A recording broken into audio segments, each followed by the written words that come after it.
A very warm welcome to everyone who has joined us today.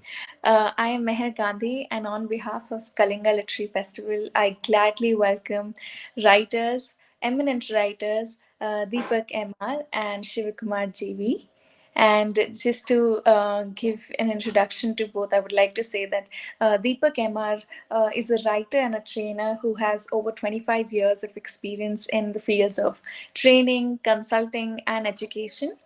He has authored various technical articles, textbooks, as well as journal articles, and he writes on healthcare, finance, business, lifestyle, and travel. He has written Abhimanyu, Tale of a Warrior Prince, which was published in August 2021 by Bloomsbury. So, thank you so much, sir, for joining us today, and we are eagerly looking forward to the discussion that is upcoming. I would also like to welcome, yes, that's the wonderful book in both the writer's hands. I would also like to welcome writer Shivakumar GV, who is a writer and an IT professional whose interests include the foundations of Indian civilization, Mahabharat, Rig Veda, Indian rivers, and modern Indian conflicts, among various others. He works for Indica Today as a writer, consulting editor, and an anchor. He is involved in creating the anthology on Indic women of substance for Indica. Thank you so much, sir, for joining us today, and we are extremely glad to have you for discussion today. Thank you, sir. Dhanyawad. Deepak MR, thank you, sir. Deepak MR and Shivakumar GB have to their names the work called Unsung Valor, which is an consisting of the Kurukshetra war battles, and that's an absolutely interesting and I'm sure an enlightening work. And so, thank you so much for working on such titles and bringing them to us. We warmly welcome both the writers. Today, writer Shivakumar JV will be in conversation with writer Deepak MR about the latter's novel Abhimanyu, the Warrior Prince. Now invite writer Shivakumar GV to kindly take over the stage. So please. Dhanyawad, Meherji. Namaste, Deepak. A warm Namaste. welcome to you, and uh, thank you to the Kalinga Literary Festival platform for organizing this session. So let's do some nice conversations around your book, your interests, and we'll go all over the world. So, Sure. but let's begin with some fundamentals. How did you develop an interest in writing? No, that is something that always I eagerly look forward to an answer from every writer, because I'm sure each one's motivation and inspiration is different. Okay. So before I start off, once again, sincere thanks to Kalinga Literary Festival. Thanks to Rashmi Ranjanji, who has been so nice to invite us for this particular session. It's really heartening that he's giving a platform for new writers to share their views and to True, express very true. themselves and to promote their books. So sincere thanks to Rashmi Ranjanji and to Kalinga Literary Festival. And thank you so much, Kumar, for agreeing to be the moderator for this discussion. Pleasure is mine. And it will be great having a conversation with you, because this is not the first conversation that we have had. We have had many True. before. So coming to your question, uh, my you can say first tryst with writing came about when I got a letter published in Deccan Herald. So it was very interesting. That happened when I was in high school. So actually, in our Sanskrit class, we had studied about Rama killing Shambhuka.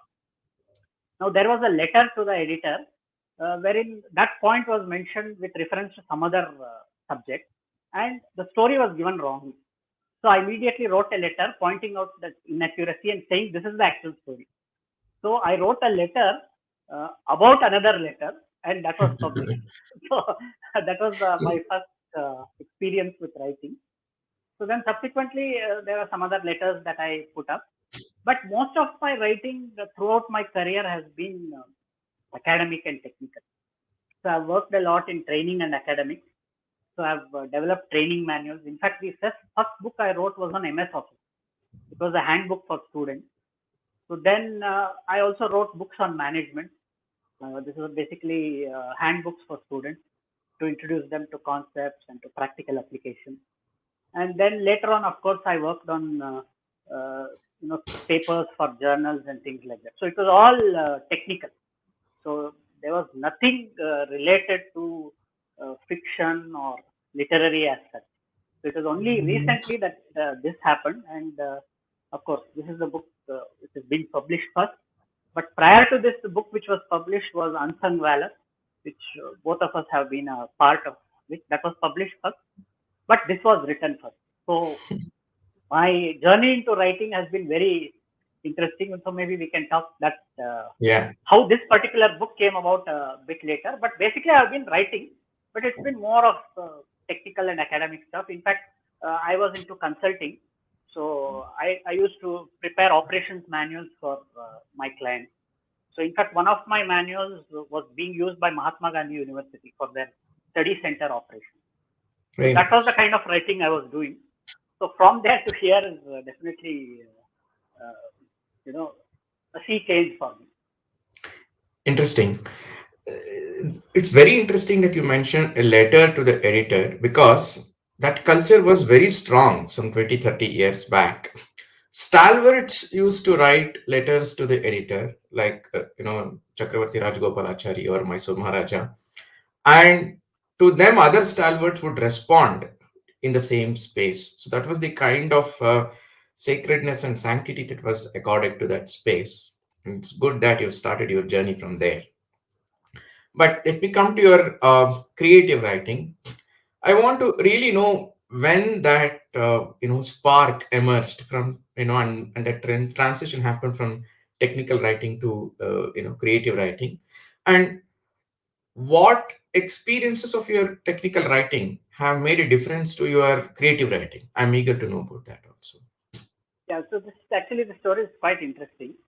It actually happened by accident, and the credit should go to a mutual friend of ours and someone who has been to who's very familiar with Kalinga also, Sai Swarupa Iyer. So on Twitter, I was following some other person X. Now X was following Sai Swarupa, and he reshared her post on the Kurukshetra war. So she was doing a series of tweets, a thread of tweets on the Kurukshetra war.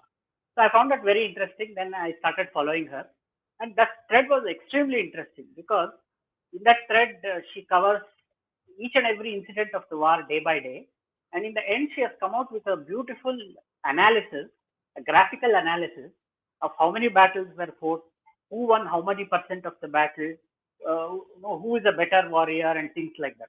So that really interested me about the Mahabharata. Now, coming to the Mahabharata as such, of course, I had read about it before, but I had not gone into depth. But this made me really interested. Now, in fact, at that point of time, I was thinking of writing a technical book on the ISO 9000 standard, and in fact, I was even talking to a publisher about that. But then when I saw this, I was really excited. I thought this is an area where I should explore. And obviously, the first point would be to actually read the Mahabharata. Now, all of us think we have read the Mahabharata. Most of us, once we see the TV show, we think we know the Mahabharata. But the sad reality is something else. What we have seen on screen is completely different from what the great Vyasa has written. And even other books, they do not capture the real essence of Vyasa Mahabharata. So for that, we have to read a unabridged version. So that's what I decided to do. I first took up the translation by Kesari Mohan Ganguly, which is popularly known as KMG. So when I went through that, I of course went through the initial sections quickly and I skipped to the war because that was my area of interest. So when I was going through that, I came across one very interesting comment. So Sanjaya is describing the sons of the Pandavas to Dhritarashtra. So there, when he's talking of Abhimanyu, he says that he was 1.5 times greater in valor than Arjuna and Krishna put together. So I found that really surprising. I mean, Arjuna is of course the greatest warrior in the world. He is the hero of the Mahabharata, and Krishna is of course the Lord himself. So I mean, how can Abhimanyu be compared to both of them and plus more? So there must be something about that. So then I went to the big day, day 13 of the battle. And when I read, then I realized what exactly Abhimanyu had done, which unfortunately had not been shown before, or we have not. Generally, people do not know what exactly happened with Abhimanyu. So the perception of Abhimanyu is okay, poor fellow, young boy. He went into the Chakravyuha. So sad he died. That's it. One line.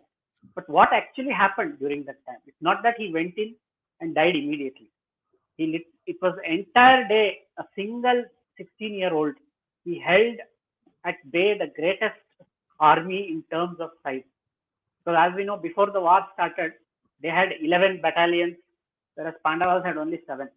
So they were numerically superior. They had Drona, they had Duryodhana, they had Dushasana, Ashwatthama, so many, and of course the great warrior Karna. But in spite of all that, Abhimanyu survived till the end of the day, and it was only by treachery that he was killed. So that was a very interesting story. So I felt that I must write about it. So that was the spark for writing about Abhimanyu. And as far as how my technical writing helps, basically it is how to refer to other material and how to paraphrase it, how to get content from that, and how to expand on that and put it down in words. So that was the learning from my previous life. It's very nice.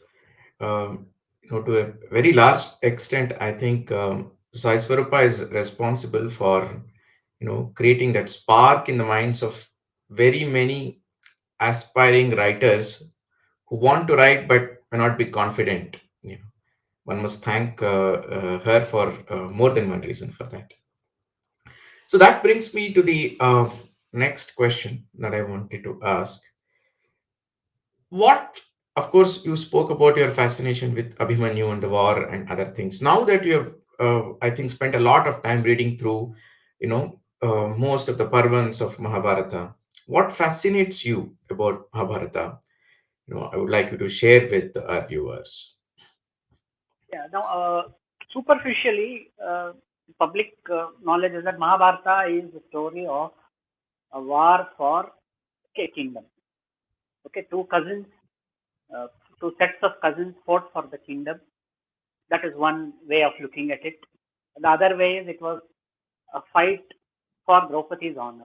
But that is a very, very superficial way of looking at it. The Mahabharata is truly, it is called as the greatest epic. One is, of course, in terms of numerical size, 1 lakh shlokas. That is the official. But unofficially, we know that there are many more, which we have lost over time. So it is greatest not just in terms of numerical value, but in terms of the content. What the Mahabharata has to offer, there is no other story that offers. It has so many complex characters, so many situations, stories, sub stories, sub stories. So uh, it's like an ocean, And what we know is we only have probably gone to the beach, wherein we have just seen the waves come towards the beach. We don't know what lies beyond. For that, you have to do a detailed study of the Mahabharata, and a detailed study will probably take a lifetime. There's so much in that. So that is what fascinates me about the Mahabharata. It is not just a war between two groups or the revenge. It's not that. It is said that whatever is there in the world, you will find it in the Mahabharata. Or if something is not there in the Mahabharata, it does not exist. So that is definitely true. So that is very fascinating. And of course, above all, there is the great concept of dharma. So that is, one of the most important things. It is a big learning when we read the Mahabharata. So we can understand what is dharma and the different manifestations of dharma. Because dharma is not a simple concept. Now, again, if you Google dharma, you may get saying that dharma means religion. So that's absolutely not at all correct. So dharma is duty, but is it just duty? So there are so many aspects to it. So that is the beauty of the Mahabharata, and then the characters. They are so complex. Like for example, if you take Arjuna itself, now before the war started, he was invincible. He had defeated the entire Kaurava army. But when the war starts, he is not able to fight. He tells Krishna, I can't fight. I'm going to put down my weapons. I'll go away. I'll convince Yudhishthira to let's go back to the forest. So, his personality itself changes. Then we look at Yudhishthira. Now everybody soundly criticizes him for what he did during the Dyuta Sabha, when he gambled away his brothers and his wife. But then in the end, he is the only person who steps into heaven in his own body, whereas all the other person passes away, which shows that he was considered Dharma himself, equivalent to Dharma. So there are so many complexes in his personality. Then Karna, we know, is one of the most debated characters.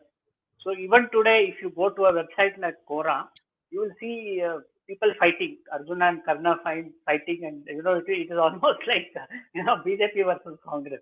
In some places, they abuse each other. What it tells us is the greatness of Vyasa, that he has created such a phenomenal work that even today people are talking. Even today's generation, people are talking, they're discussing, they're coming out with different interpretations. So that's what I love about the Mahabharata. And Excellent. not just one book.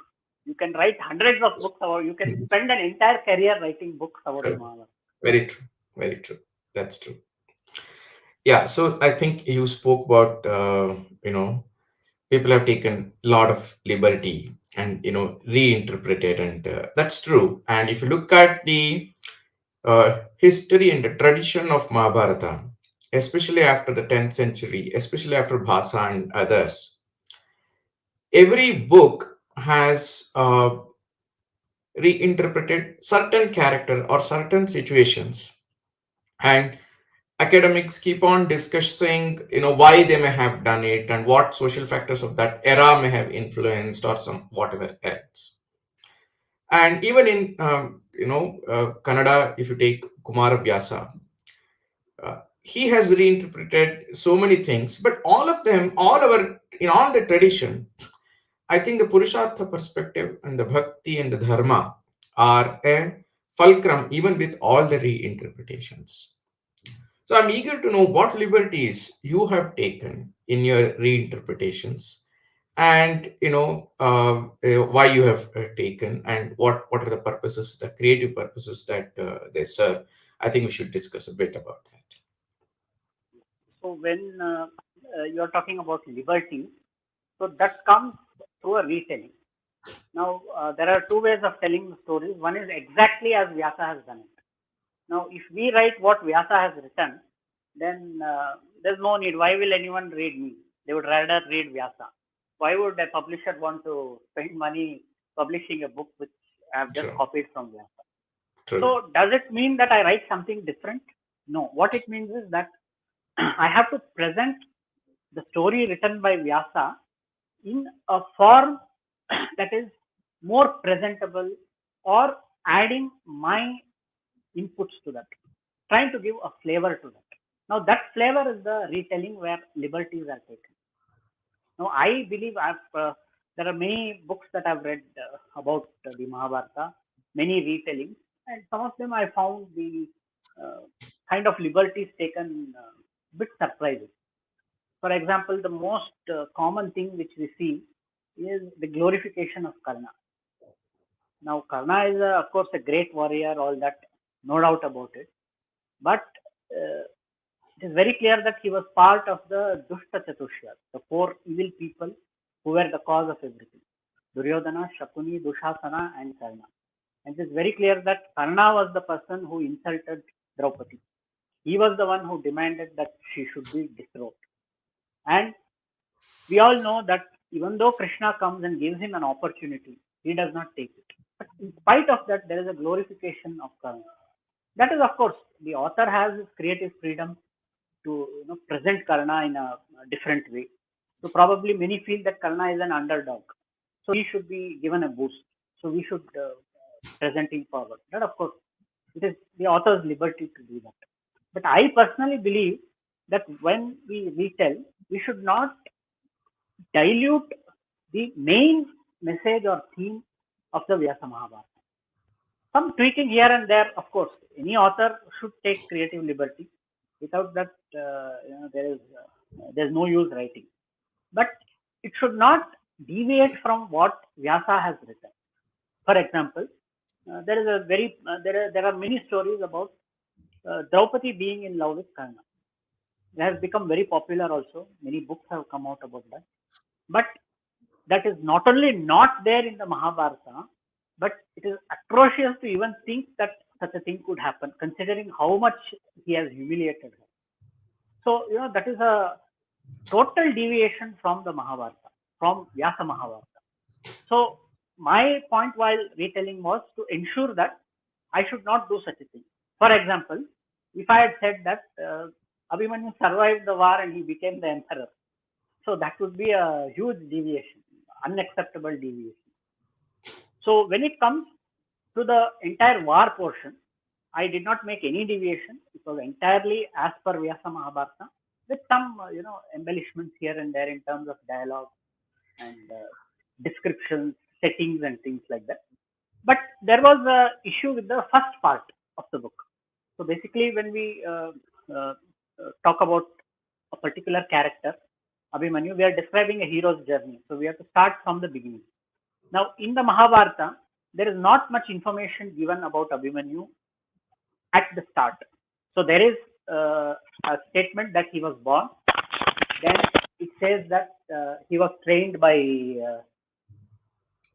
Now, again, with respect to the training, there are two versions. Uh, he says he was trained by Arjuna. Bhishma says he was trained by Pradyumna and Krishna. Right. So now here I had to decide which one to choose.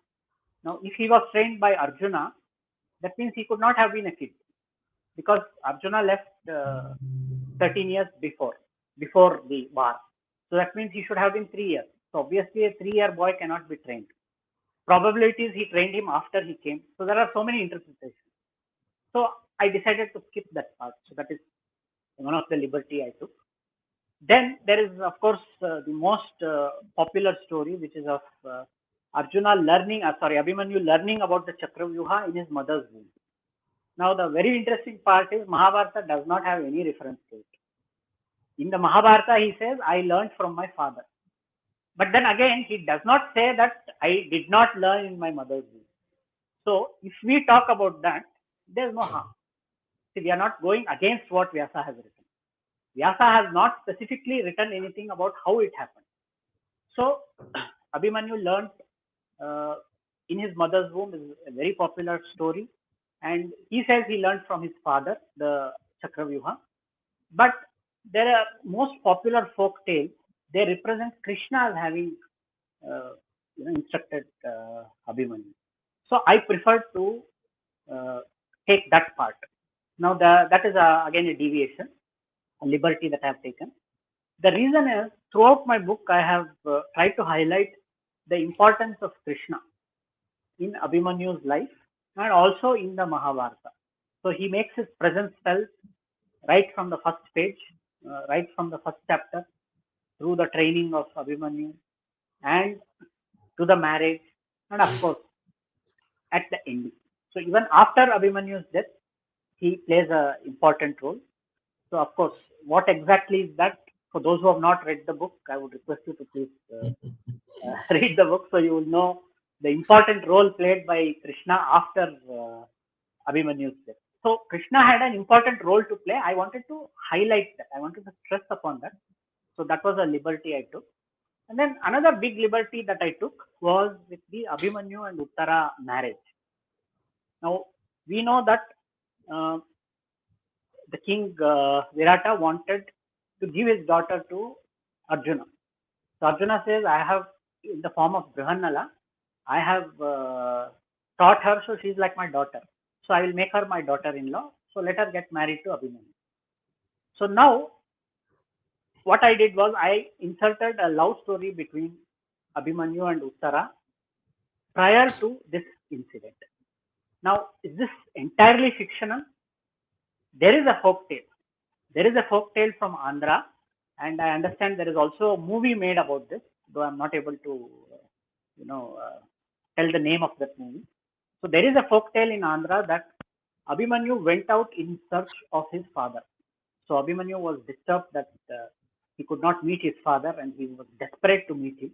So after he was trained to be a warrior, he wanted to meet his father. So he went out to search for him. So then he went to Matsya kingdom and he found his father. So there he comes across Uttara and falls in love with her. So that is the folk tale. Now in that folk tale, they take it a bit to the extreme. They say that Virata makes Abhimanyu the commander of the army and asks him to fight the Trigartas who are at the doorstep of the to take away the cattle. So of course that Interesting. was a bit too extreme. So that part I dropped, but I used that scene, which is not there in the Vyasa Mahabharata. So that's a liberty I took. But at the same time, there is nothing that contradicts. Nowhere it says that this was their first meeting. So we can create a small story about it. There is no direct contradiction. And yes, it is not entirely fictional. There are various folk tales. So that is the beauty of Mahabharata. From the core Mahabharata, so many folk tales have come about. So plenty of folk tales are available. So there was of course one more folk tale available which is very popular in South India, which is called as the Shashireka Parayana. So the marriage of Abhimanyu with Balrama's daughter Shashireka. So that was made into one of the greatest ever South Indian movies called as Maya Bazar. So, but of course, that theme was not suitable for my book because in my book, Abhimanyu was the hero and Uttara was the heroine. I didn't want a third hero person to come into the play. So these were the liberties that I took. And of course, the second part, which is the war, I stuck to the original Mahabharata. I did not make any major change. Yeah, in fact, in the Shashireka Parinaya, the interactions between Abhimanyu and Ghatotkacha are just Yeah. lovely. And a lot of South Indians will not even know that it's not there in the original Mahabharata. It is so deeply ingrained in our consciousness. Yes, they are in fact surprised that it is not there in the Mahabharata. In fact, Yes. many people ask why it is not there as a part of my book. I can imagine that really. Yeah. But that Let's, again, it let's could be true because we don't know. There is nothing in the Vyasa Mahabharata which says that he had only one wife. true. If Tomorrow we may explicitly find a Vyasa had version said, with yes, if explicitly Vyasa had said that he had only one wife, Uttara, then we cannot look at that. But there are folk tales. Some folk tales, in fact, contradict Vyasa's Mahabharata. So, if you Mhm. would permit, I would like to talk about one Yeah, such yeah. folk tale. So, this is the Bhil Mahabharata. So, that is a very uh, different kind of folk representation of the Mahabharata from the Bhil community. So now their community, their version of Mahabharata is almost completely different. So there, what happens? Uh, Abhimanyu is actually a Rakshasa. He's known as Eko Danav. That is the name given to him, and he is the son of Mahishasura. So you can see there is a lot of new things coming up because Mahishasura, as we know, was killed by Durga. So it has nothing to do with Mahabharata. But this is how it is. And interestingly, it is Krishna and Narada who go to fight Mahishasura. So that is again a very strange combination. Krishna going with Narada. So Krishna kills Mahishasura, and this Iko Danav takes a vow that he is going to kill Krishna. So what he does, he comes disguised with a box and plans to capture Krishna and put him into the box. So then Krishna finds it out. He also comes in disguise. So he says, "Where are you going?" He says, "I'm going to put Krishna in this box." He says, "Will he fit in that? Go inside, sit, and then let me see." So when he gets into the box, Krishna closes the box and locks it. So then he goes and hides the box in his palace. But unfortunately, Subhadra opens the box, and the demon enters Subhadra, and it enters into Subhadra's womb and becomes his son Abhimanyu. Then, of course, there are other stories about Uttara, who is called as Antara in that story. So, leaving that apart, when we come to the war, now in the Bhil Mahabharata war, Arjuna is not there at all. He has gone out to get weapons for the war, so he is not available. So there, Duryodhana gives an invitation for war. He provokes them. He says, "Come on, I challenge you to defeat me." So now, as we know, during those times, the norm was that you cannot refuse a challenge. So Yudhishthira has to accept. So he makes Abhimanyu the commander of the Pandava army. So that's again a huge change because Abhimanyu was just a small kid compared to the other greats because he knew the Chakravyuha. So here the story is Krishna was telling this how to break the Chakravyuha. Now in the Mahabharata, the Chakravyuha is a military formation, but in the Bhil Bharata, it is a layer of forts, 7 forts. So Krishna talks about how to break 6 forts. When he's about to talk to the 7th fort, he realizes that it is not Subhadra who is talking, but the demon inside. So he stops talking. So Abhimanyu does not know how to break into the 7th fort. Now the 7th fort is made of cow dung. So Bhima says, I can destroy it with my power. So the war starts. Abhimanyu destroys the first 6 forts. Now the 7th fort, Bhima steps forward and Abhimanyu goes to the back. So when he does that, Krishna takes the form of a mouse and he cuts Abhimanyu's bowstring. So Abhimanyu's bow breaks and he's not able to defend himself, and the Kaurava arrows come and kill him. So that is the story of Abhimanyu in the Bhil Bharata, which you can see is completely different from the conventional story which we have seen. So in that way, there are so many folk tales, but what was suitable for my book theme? So I took that, which is the story of Abhimanyu going in search of his father. Very nice. In fact, this uh, the story of Bhil Mahabharata. It is worthwhile researching the metaphors of Yeah. these kind of stories and the motivations behind them, and how it has evolved and so on and so forth. But unfortunately, we have not been able to put that kind of energy into our own traditions and our own narratives and understand them from various dimensions. So let's do a little bit of when I want to understand your writing experiences and the creative challenges. What was the most difficult scene or chapter or part while writing this book, and why? You know, which aspect you spent a lot of time, evolving and developing into this larger narrative. Okay. So, like I said, if we have to chart out the hero's journey, we have to show each stage. So, of course, childhood stage there's not much to show, but then he cannot jump directly from childhood to the war. There has to be the most important training stage. So, like I said, there were two ways of looking at it. One is that he was trained by Arjuna, and the other is we go by what Bhishma said, that he was trained by Pradyumna. So I decided to take that part. So it seemed natural because once Arjuna and the Pandavas went for Vanavasa, so the children left to their maternal grandfather's home.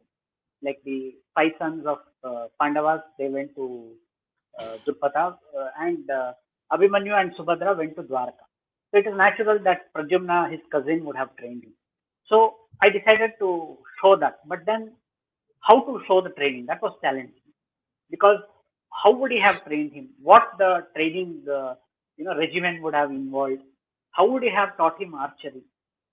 Because there is not much material about that. Some of that has to be created. Some of that other books have to be referred. And another thing is at that point of time, what kind of weapons were available? What kind of armory was available? So all those things had to be researched. So that was very challenging to write that. So that was one of the most challenging part to write. And there was another aspect also. By the way, reviewer and uh, show host told me that after reading that part, he was reminded of the movie Gladiator. So I found that to be very satisfying. So after putting in so much effort, that somebody really liked that part. So another thing was when Abhimanyu goes and he meets Uttara. So I had to describe the settings of the palace and the garden. So what kind of trees could be there? You know, the time of the year when this happened. What could be the weather there? So that was very difficult to find out. What kind of trees, fruit? Because for a particular scene, I needed trees that bore fruit. But what fruits could have been existence at that time of the year, at that part of the country? So for that, I put a lot of effort to try and find it. So I found that to be quite challenging while writing this. Interesting. So let's come back to Abhimanyu. Of course, his valor is well known, and all of us have fallen in love with his, youthful zeal and the valor and the challenging nature of his personality, and wantonly stepping into a situation where he knew he may not be able to come back. But what are the other aspects of his personality that emerge from Vyasa Bharata? And how, in your reimagination, what are the other aspects of his personality that you've been able to bring about? So let's discuss a bit about that. And Now, in particular, what are the other things that you liked about Abhimanyu in Vyasa Bharata? now in Vyasabharata, like I said, we see him mostly during the war. Prior to that, there is not much about him. He's only referred to while being born. He makes his first appearance during the wedding, and then of course the war. So the points that I liked, which I took up, was his bravery, of course, which you have already mentioned, and his steadfastness that yes, I'm going to do this. I don't care what is the consequence. So, in fact, there is a very interesting conversation which I have used almost verbatim in my book, wherein he first enters the Chakravyuha and then he tells his charioteer that take me to Drona. Okay, I'll fight him. So his charioteer says, you are just a young boy. Drona is such a veteran warrior. He has fought so many wars. He says, who is this Drona? I'm going to defeat him today. He says, even if Rudra comes before me, I'm going to defeat him. So, that is one thing is the confidence that he has in himself, in his ability, and a bit of the arrogance that comes with youth. So that is something which I really like. And the biggest thing that I liked was he does not give up. He never gives up. I read a comment somewhere that what lesson we learn from Abhimanyu's story is half knowledge is dangerous. That he knew how to enter the Chakravyuha, he did not know how to get out. So he died. But the point is, he did not want to get out of the Chakravyuha. He never tried to get out. He could have got out actually, because being so brave, once he realized that he was completely overwhelmed by the enemy, he could have easily got away. The same way he came, he could have got away. He could have survived and lived, fight another day. But then that would have been covered, and a son of Arjuna would never do that. And he knows the consequence. It's not that I even read some comment somewhere, maybe on Quora, that Yudhishthira pushed Abhimanyu to his death. So there is absolutely nothing as untrue as that. He was not pushed. He went voluntarily, and he knew what was the consequence. But he still went on, and he knew he was going to die, but he had no idea of giving up. So we know that he loses all his weapons, and then he picks up the wheel, so which is depicted very nicely by the artist in this diagram. And it's one of the most popular images of the Mahabharata. So if we are talking of images of Mahabharata, Krishna and Arjuna, that is one image, and Abhimanyu holding the chakra in his hand. Yes.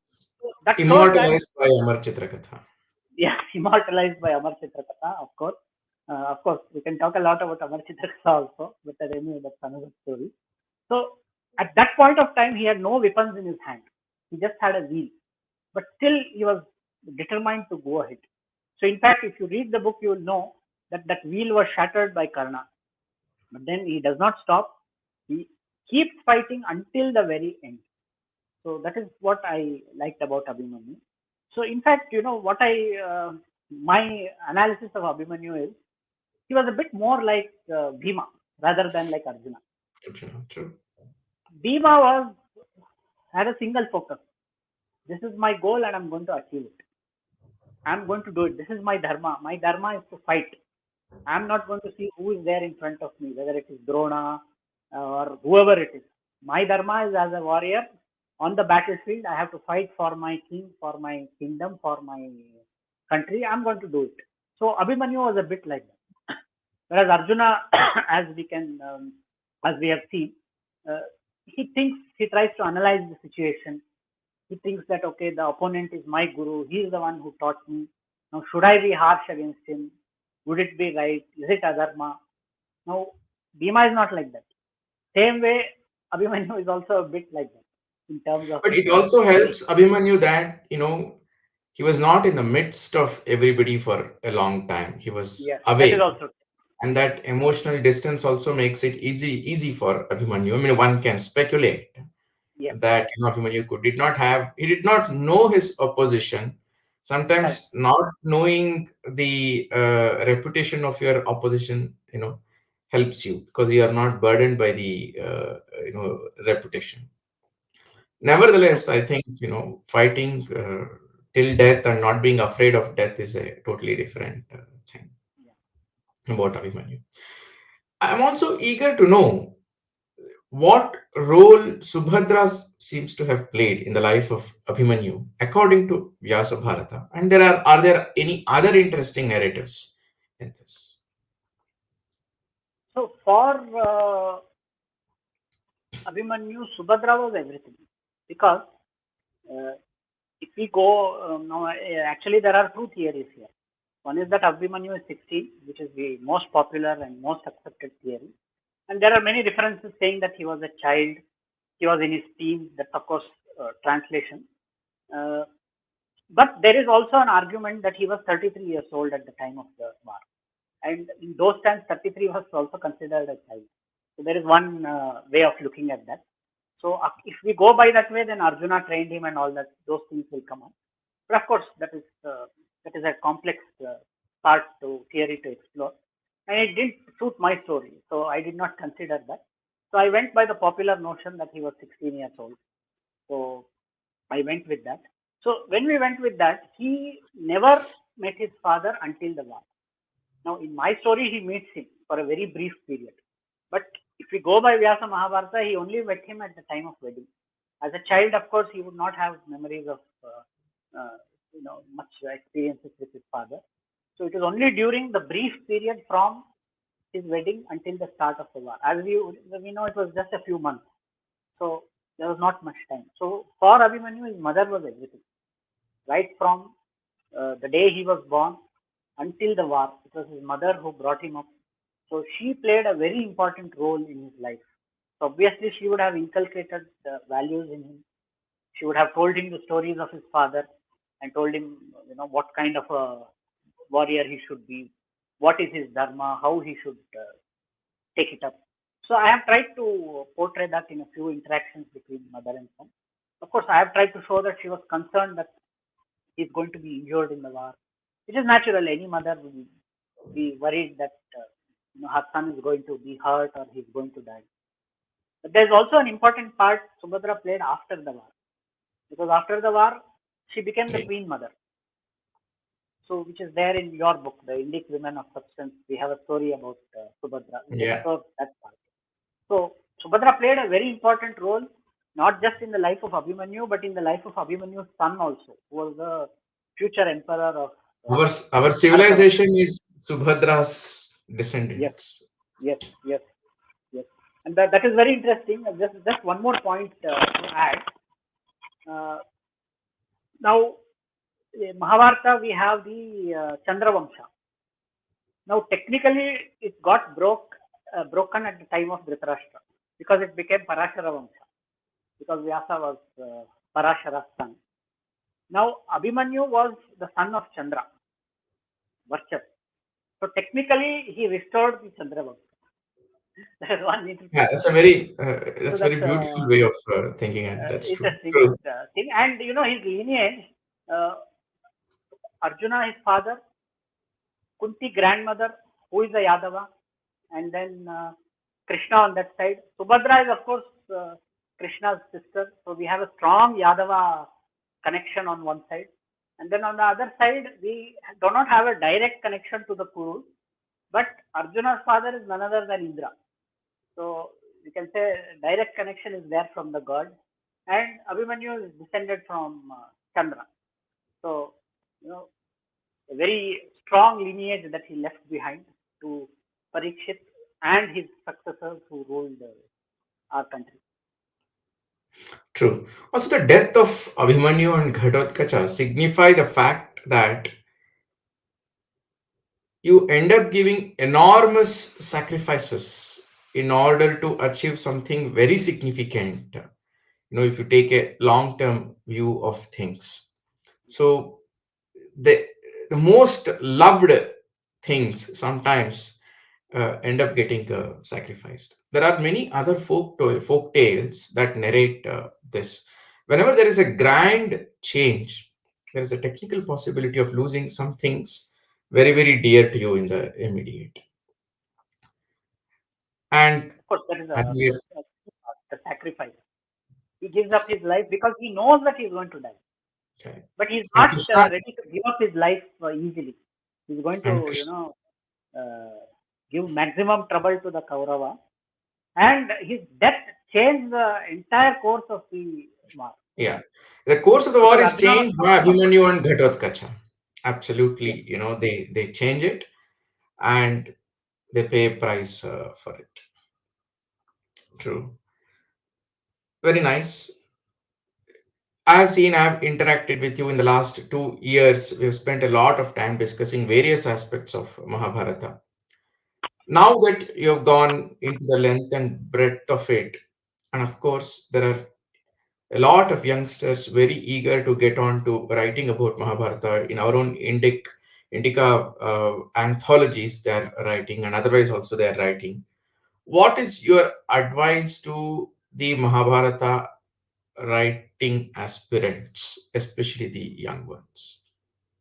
Okay, to be frank with you, there are far more accomplished writers, who would be more suited to give advice.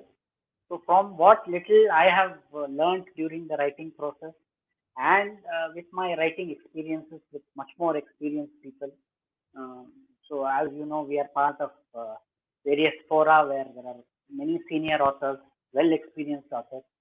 So, based on that interaction, what I would like to say is if anyone wants to write about the Mahabharata, that's the best thing they can do because the story is ready made, the plot is there, the characters are already ready, the sub stories are ready, and in fact, even the dialogues are ready.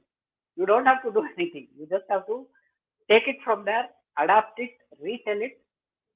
So, it's But very there is easy so much to scope write for about the creative Mahabharata. reinterpretation. Yes, there is so much scope because Mahabharata is not a very small story. Like I said, it's a huge ocean.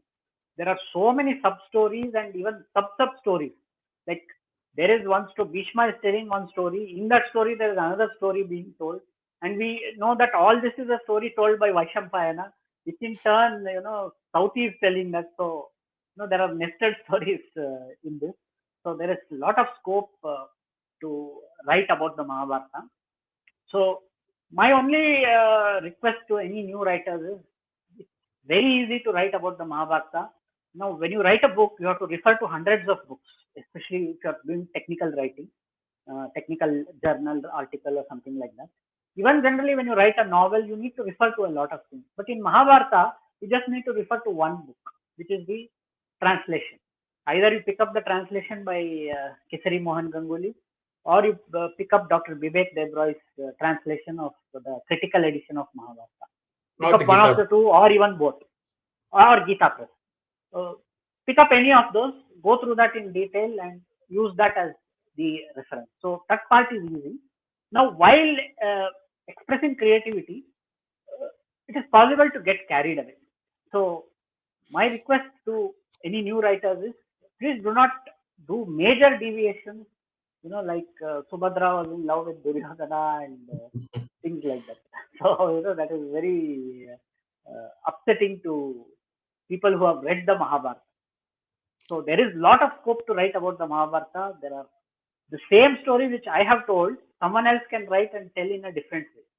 Even that True. possibility is. That is the beauty of the Mahabharata. So, like I told, this Bhil Bharata folk tale, someone can write a book on that. That's a completely different story from my book.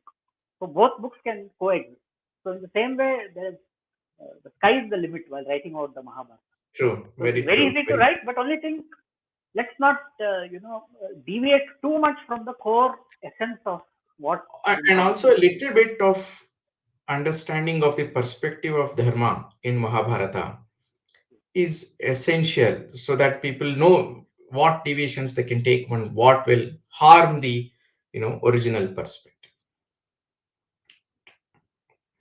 Yeah. So Deepak, we're coming towards the end. I want to know what you're writing next, and of course, you're part of the anthology that I'm curating, where you have written a story about Satyavati. Anything else that you're working on? Yes, so like you said, I've written a story about Satyavati, who was, based on what I have learned, was the first women ruler of uh, Bharatavarsha. So after that, many came. Now it's very funny. In fact, we have interacted about that. If you search on Google who was the first women queen or ruler of India, it says Razia Sultana. So that comes so much later, even in Even Rani modern Durgavati is history. earlier than Yes. Razia. Then there is Queen Didda of Kashmir. There are so many such instances. So Absolutely. if we look at the first ruler who ruled over India, it was Satyavati. So I have written a story about that, and Shivkumar has been very kind enough to select the story for the anthology on Indic women of substance. So that, of course, is coming out shortly. Then there are two other books that are ready. One is on a subject related to both Ramayana and Mahabharata. So right now, it is in the process of going to the publisher. So I won't be able to talk much about that at this point of time. The other book is on, now that Abhimanyu is done, it's time to look at his father, who's one of my favorite characters, Arjuna. So I want to explore this from a different point about Arjuna being a superhero. I want to project it for our younger generation. Now, uh, we all love superheroes. People of our generation, for us, we had Spider-Man, Superman, and you know, Phantom, and all those whom we liked and enjoyed. Now, today's generation, they like Iron Man, Captain Marvel, and Thor, and all that. But we have superheroes in our own itihasa. So, in my view, the first superhero was Hanuman. So he True. was a hero because he had courage. He fought for good. He fought against evil. He was not worried about himself. He wanted to. He was ready to help others. And super because he had divine power. So from the Mahabharata, Arjuna was once a superhero because there are some incidents which have not been, written about much, not presented about much. So I have tried to focus on that in my book. So I'm working on that. That's in the final stages. So I'm hoping that that will come out. Then there are some books that I plan to bring out on Amazon KDP as ebook. One is on the Kurukshetra war itself, each day of the war, what happened in each day of the war. And the other book is a summary of the entire Mahabharata in around 30 to 40,000 words.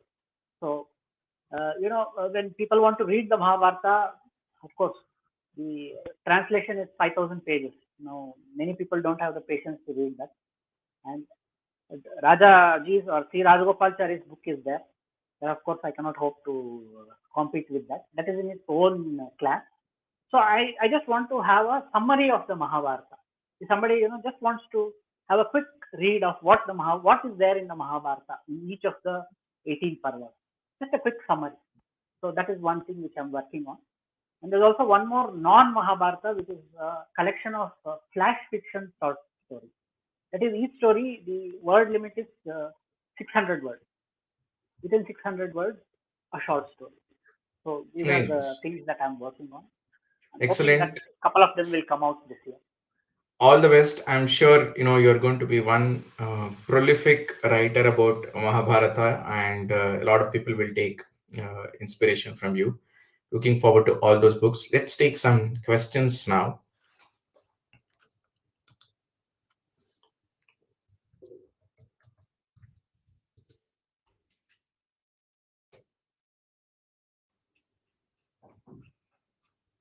Let's see if there are any questions. Okay. Let's see if there are any questions. We'll wait. Otherwise, I have one last question for you before we, uh, end this.